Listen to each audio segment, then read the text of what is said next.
Shavua Tov, le Rav Yechiel Herzl raconte l'histoire de M. Kirshenbaum, qui habitait en Hongrie avant la guerre. Lorsque la guerre est arrivée, les Juifs ne pouvaient pas faire partie des soldats, mais ils ont été envoyés en travaux forcés. Il a vu pour la dernière fois, avant d'aller à ces travaux forcés, sa femme et ses 5 enfants. Puis, plus tard, il a entendu, après la guerre, qu'en mai 1944, les Allemands sont venus, ont pris tous les Juifs qui étaient en Hongrie, les amenés à Auschwitz, et les ont tués, à l'exception de ceux qui avaient la force de travailler, et que certains ont été gardés. Après la guerre, il s'est dit que peut-être, sûrement, il y a des membres de sa famille qui sont restés en vie, bien que ce n'était pas du tout logique, c'est pas normal de dire ça, vu que ils n'avaient pas l'âge pour pouvoir travailler, mais quand même. Et comme ça, donc avec une photo de famille, il a tourné d'une ville à une autre ville, et il parlait à tout le monde, et il demandait dans tous les bureaux et partout, il demandait que peut-être vous avez vu ma femme, mes enfants, des membres de famille, et rien du tout. Jusqu'à qu'un jour, en 1947, il est arrivé à Paris, et il discutait de ça avec un juif religieux. Ce juif-là lui a dit, écoute, je vais te donner une autre piste, peut-être ça pourra t'aider. Il y a le gendre du rabbi Yosef Yitzhak qui est là. Le rabbi Yosef Yitzhak, c'était le rabbi précédent, le beau-père du rabbi. Et le rabbi était en 1947 à Paris pour accueillir sa mère qui était venue de Russie. Il lui a dit, moi ce que je te conseille, c'est d'aller lui parler pour qu'il demande une bénédiction, quelque chose à son beau-père, rabbi Yosef Yitzhak. Alors, M. Kirshenbaum, il est parti chez un chassid, il a demandé quelle est l'adresse. Le rabbi, on l'appelait le Ramash à l'époque, Ramash, les initiales de Rabbi Menachem Schneerson. Et il a demandé où est-ce qu'il se trouve, ce Rav Menachem Schneerson. Il a donné l'adresse. Il est parti voir le rabbi l'a accueilli chaleureusement. Il a demandé qu'est-ce qu'il y a, comment vas-tu, qu'est-ce qui se passe. Il lui a raconté, il a dit voilà, que j'avais une femme et 5 enfants, je les cherche de partout, et j'aimerais avoir conseil de votre part. Alors le rabbi lui a dit, ok, donne-moi une lettre, je vais la transmettre à mon beau-père, le rabbi. Le juif, M. Kirshenbaum, il a commencé à dire, Rabbi, je vous en supplie, s'il vous plaît, ne me faites pas encore tourner, je veux plus aller encore, je suis vraiment, bientôt je vais baisser complètement les bras, démoralisé. Alors le Rabbi est devenu beaucoup plus sérieux, il a dit, écoute, prends un papier, écris-moi sur le papier les prénoms de chaque de ta femme avec sa mère et des 5 enfants avec le prénom de la mère. M. Kirshenbaum, il a écrit sur un papier.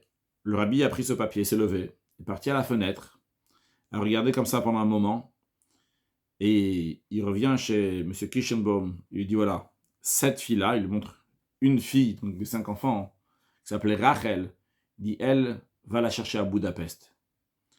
Pour lui, ça a été très dur, parce que la manière que le rabbi a parlé, ça l'a tellement apaisé, dans le sens qu'il était tellement sûr et certain que ce que le rabbi disait.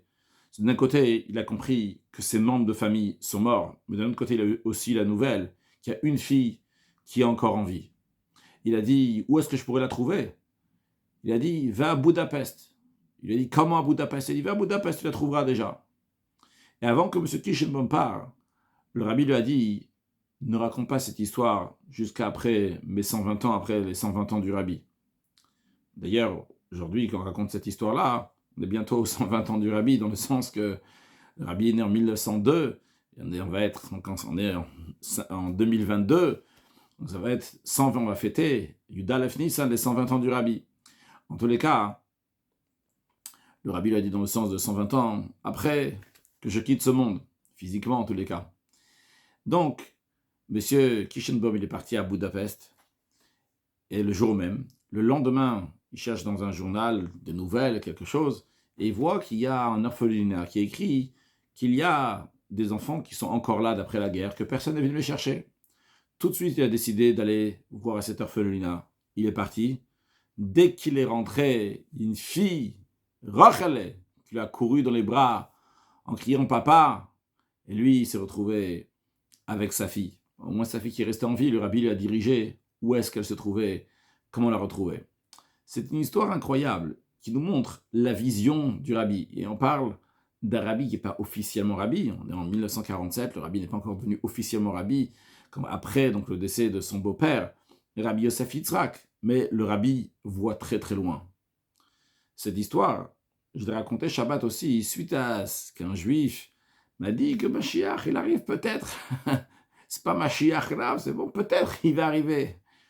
Je lui ai dit, si le rabbi dit que nous sommes la dernière génération de l'exil et la première génération de la délivrance, le rabbi voit les choses de la même manière que le rabbi, avant qu'il soit rabbi, et encore dans plein d'autres histoires, le rabbi a vu des choses clairement, alors que c'est incompréhensible comment voir ce qui se passe à l'autre bout du monde et dans un autre endroit. Mais le rabbi voit les choses. Lorsque le rabbi nous dit que Mashiach arrive, on peut peut-être comparer ça à un marin qui monte sur, j'oublie comment on dit, sur le degel, tout en haut, en tous les cas, du bateau, et il regarde, et il dit à ceux qui sont en bas, il leur dit, on arrive bientôt, on est bientôt arrivé. Ceux qui sont en bas, peut-être ils ne voient pas, et c'est possible même qu'il y a une tempête entre-temps, il y a quelque chose d'autre qui va arriver, mais lui, il a vu déjà, on arrive, on est sur le chemin, on y arrive. Le rabbi a dit, Mashiach is on his way, Mashiach, il est sur le chemin. Pas seulement qu'il arrive, il est déjà en chemin. À nous de nous préparer pour l'accueillir. Et de manière certaine, il n'y a pas de doute que peut-être Mashiach il arrive. C'est sûr et certain que Mashiach il arrive. Premièrement, parce que la Torah a dit que Mashiach il va arriver. Mais ce n'est pas une question maintenant si Mashiach il va arriver, que Mashiach il arrive très prochainement, comme ça le rabbi nous dit. Ah, il s'est déjà passé tant et tant de temps. Alors une femme qui est déjà à 9 mois de grossesse, 9 mois, une semaine, et 9 mois et plus, elle n'a pas encore accouché, personne ne va dire, mais ça fait déjà 9 mois qu'on attend, alors ça va pas, au contraire. Si ça fait déjà tellement de temps qu'on attend, c'est sûr et certain que maintenant, ça arrive, chaque seconde, chaque instant, ça arrive. Alors à nous de nous préparer avec des actes de bonté, de bienfaisance, et rajouter encore plein de bonnes choses pour accueillir Mashiach très prochainement. Shavua Tov.